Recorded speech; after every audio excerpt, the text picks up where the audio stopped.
À une certaine période en fait de l'année, on se rend compte en fait que les légumes disparaissent. Et c'est là que je me suis demandé pourquoi ne pas essayer de prolonger cette consommation pendant la période de manque. Et c'est là maintenant que je me suis mise à faire des recherches pour me lancer là-dedans.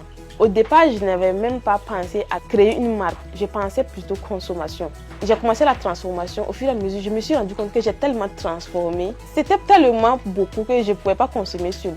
Et c'est là que je me suis assise et je me suis dit pourquoi ne pas proposer à d'autres personnes, peut-être qui sont dans le besoin. Tout ça, c'était sans une marque. Je proposais juste, je dis, j'ai des purées de tomates, est-ce que ça vous intéresse? Et c'est là que j'ai vu que ça intéressait. Les gens sont venus, ils ont pris.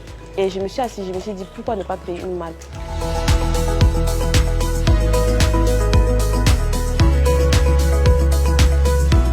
Je suis dans ce domaine, ça fait environ 3 ans. Le premier jour, quand je me suis lancée, je ne m'en sortais pas. J'étais à la limite, au bord des larmes.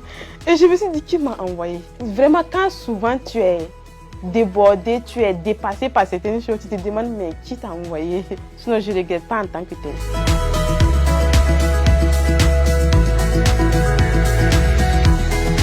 Notre rôle consiste au lavage, au découpage, et aussi on suit de près ce qu'elle fait, parce que phase production, la finale, c'est elle. On s'approche aussi pour suivre comment, peut-être avec le temps, on se rend devant ça.